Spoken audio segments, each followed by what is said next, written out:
Hello বন্ধুরা, আসসালামু আলাইকুম। কেমন আছেন সবাই?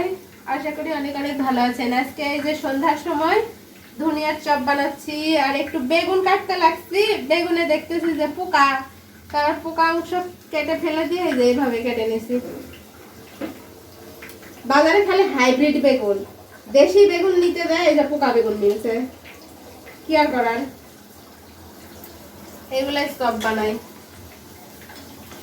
বানাও, এই মাসের জন্য এই শেষ।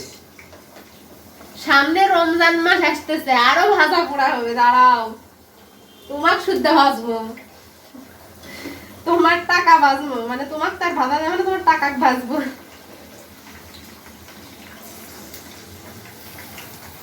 আজকে আমার যে মানে পেটের মধ্যে গ্যাস হচ্ছে, খালি ঢেকুর উঠতেছে। এগুলাতে ভাজতেছি, আমি খেতেই পারবো না।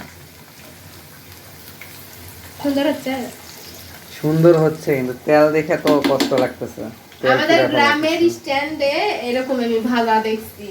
এইরকম বেশি তেলেই ভাজে, বেশি তেলে না ভাজলে মুসমুসা হবে।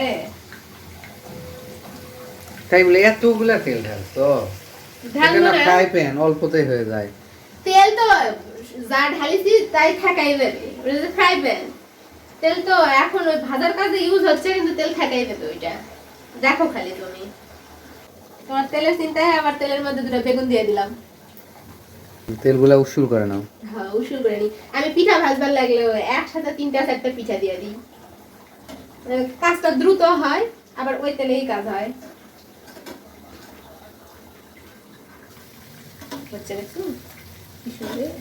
আম্মা, এটা কে খাবে? আমি খাবো। হ্যাঁ, তোমাকে দেওয়া যাবে না তো? আমি খাবো। এই যে চপ বানাচ্ছি, আর বাচ্চা কাচ্চা সব চলে আসছে চপ খাওয়ার জন্য। এখনই বলতেছে বাটিতে দাও, বাটিতে দাও। আমি খাবো, আমি খাবো। আম্মু, এখন গরম গরম গরম খাওয়া যাবে না। আমি রুমে নিয়ে যাবো, ভাজা হলে আমি রুমে নিয়ে যাবো। যাও। খাবো খাবো খাবো খাবো খাবো খাবো। এখন একটু ভাজা মোটামুটি হয়েছে, তেল সহ উঠতেছে। খুন্তা দিয়ে তোলা ভালো করছে। কোনটায় লাগবে? এই কি এগুলা হেভি তৈলাক্ত খাবার, গ্যাস্ট্রিকের সমস্যা হয়। এই যে ধরো ভাজা হয়ে গেছে, দেখছো কি বড় বড়, কি মুসমুসে হয়েছে। সেটাই তো, অনেক সুন্দর বাচ্চারা হয়েছে। নিছে, খুব আবার গরম গরম গরম গরম বাচ্চারা আগে তুলে নিছে রান্নাঘর থেকে। ফুদে দিয়ে খেতে হবে। সবাইকে খাওয়ার দাওয়াত রইল। এই যে আমাদের গরম গরম ধনিয়ার চপ, বেগুন চপ। আল্লাহ হাফেজ।